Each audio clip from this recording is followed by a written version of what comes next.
सेहतमंद माहौल लाइ सेहतमंद सरगर्मियूं भी ज़रूरी आहिनि। इन सिलसिले में पनो आकिल में हसी बैडमिंटन क्लब पारां 5 शहीद मोहतरमा बेनज़ीर भुट्टो बैडमिंटन टूर्नामेंट मुनक़िद कई वई। टूर्नामेंट में पनो आकिल ऐं भरपासे जे इलाइक़नि खां 16 टीमुनि हिस्सो वरितो। टूर्नामेंट जे फाइनल स्टेडियम बैडमिंटन क्लब ऐं हसी बैडमिंटन क्लब विच में थियो, जंहिंमें स्टेडियम बैडमिंटन क्लब जे सतीश कुमार ऐं मोहित कुमार फाइनल खटे टाइटल पंहिंजे नाले करे वरितो। टूर्नामेंट में मेहमान ख़ास chief engineer irrigation Mohammad Ishaq Abbasi, assistant मुख्तरकार तोफ़ेल अहमद शेख, पीपी अगवान मुजीब मैसर, नाले वारे वापारी खलील अहमद शेख, प्रेस क्लब सदर अब्दुल्ला चाचड़, नाले वारे सहाफ़ी अयास शेख समेत वॾे अंग शहरनि ऐं तमाशाइनि शिरकत कई। उन वक़्तु टूर्नामेंट जे ऑर्गेनाइज़र आमिर शबीर शेख आयल महिमाननि ऐं रांदीगरनि सां ॻाल्हाईंदे चयो त अकल जो 16 टीम तालके पने अकल जो 16 टीमें हुयूं।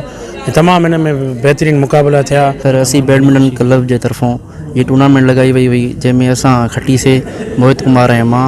उन खां अलावा असां ॿियों साल आहे जेको असां टूर्नामेंट खटे रहिया आहियूं। नेक्स्ट ईयर इन खां अञा वधीक परफॉर्मेंस हूंदी ऐं फाइनल में पुॼंदासीं, इंशाल्लाह खटींदासीं। खां पोइ अॼु फाइनल थी, ज़बरदस्त मुक़ाबिलो थियो, जंहिंमें सतीश कुमार फाइनल खटी। सेहतमंद माहौल आहे, तमामु ज़रूरी आहे। जेका अॼु बैडमिंटन थी आहे, जेका आमिर शेख साहब वारनि जेका अरेंज कई आहे, असांजो पैगाम इहो ई आहे हिन चैनल जे थ्रू त वधि में वधि इहे जेके आहिनि समाजी एक्टिविटियूं जेके पॉज़िटिव साइड जो आहिनि इहे वधायो।